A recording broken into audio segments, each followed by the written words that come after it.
আসসালামু আলাইকুম। প্রিয় বন্ধুরা, আমি এখন যে জায়গাটাতে আছি মালদ্বীপের নারিকেল বাগান। যে আমার পিছনের দিকটাতে যদি দেখেন, শত শত নারিকেল গাছ এইখানটাতে। এই যে দেখেন এদিকটাতে কয়েকশো নারিকেল গাছ পিছনের দিকে, এবং এই যে পাশে দেখে মানে এই যে পুরো পিছনের এরিয়াটা পুরোটাই নারিকেল বাগান এখানটাতে। এবং আমার এই দিকটাতেও এই দেখেন আমার ফ্রেন্ড, নেপালি ফ্রেন্ড, ও ভিডিও করতেছে এইখানে। যদি এক জায়গা থেকে আপনার এই দিকটাতে দেখাই, এই সিরিয়ালে প্রায় 100+ নারিকেল গাছ হবে।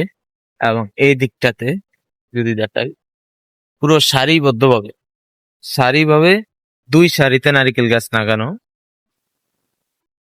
এরা হচ্ছে এই দেশের প্রিয় খাবারের তালিকায় নারিকেল একটা থাকবেই, নারিকেল, কোকোনাট। এরা এটাকে এতটা পছন্দ করে, এরা যে কোনো খাবারের সাথে এরা নারিকেল রাখবেই। তরকারি রান্না করার সময় নারিকেল ইউজ করবে তরকারিতে। এবং এই যে নারিকেল এর সারিটা হচ্ছে এই পাশে দিয়ে 2 সারিতে নারিকেল গাছ, এবং এই যে শেষের সারিটা দিয়া, এই সারিটা দিয়ে হচ্ছে এই যে ছোট ছোট নতুন লাগিয়েছে, এই যে দেখতে পাচ্ছেন। এই সারিতে একেবারে এই সারিতে অল্প কিছু বড় আছে, এবং সবগুলো কিন্তু এই যে দেখেন এই যে ছোট ছোট লাগাইছে নতুন। কয়েক হাজার নারিকেল গাছ হবে এই নারিকেল বাগানটাতে, কয়েক হাজার প্লাস। মানে পুরো একটা এরিয়া নিয়ে পুরো নারিকেল গাছ, এই যে আমার পিছনে দেখতে পাচ্ছেন, এবং এই যে পাশের দিকে এই পুরো নারিকেল বাগানটাতে পুরো এরিয়াটাতেই নারিকেল গাছ।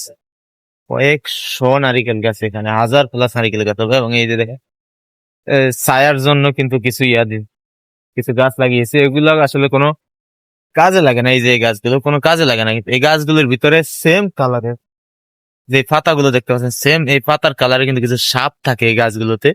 আমরা বাঙালিরা বলি উড়ন্ত সাপ। সেই সাপগুলো আসলে ওড়ে না, এরা এক গাছ থেকে এক গাছে চলে যায়। কিভাবে যায় এটা? মানে একেবারে পাতার কালার, পাতাগুলো যে কালার, সেম কালারের না আপনার সাপ থাকে এই গাছগুলোতে। তবে এই গাছগুলো বেশিরভাগ লাগানো হয় ছায়ার জন্য। এই গাছগুলোর কারণে এই যে দেখেন আমার এই যে নিচের দিকটাতে দেখেন কোনো রোদ নাই, সূর্য নেই, এবং আমার পিছনের দিকটাতে দেখেন শুধুমাত্র এই গাছগুলোর কারণে ছায়া পায়, এই জন্য এই গাছগুলো লাগানো।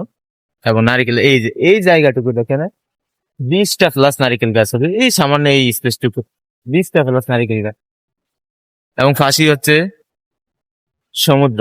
এই যে এই পাশটাতেই সমুদ্রের কিন্তু আওয়াজটা আসতেছে স্পষ্ট, প্রতিটা ঢেউয়ের আওয়াজ কিন্তু এখানে স্পষ্ট আসতেছে সমুদ্র। তো আজকে খুবই ভালো লাগেছে মালদ্বীপের এই নারিকেল বাগানে এসে। আর মালদ্বীপের সুন্দর দৃশ্যগুলো যদি দেখতে চান, সুন্দর সুন্দর ভিডিওগুলো যদি দেখতে চান, পেতে চান, তাহলে অবশ্যই আমাদের পেজটাকে ফলো করে আমাদের সাথেই থাকুন। ধন্যবাদ সবাইকে।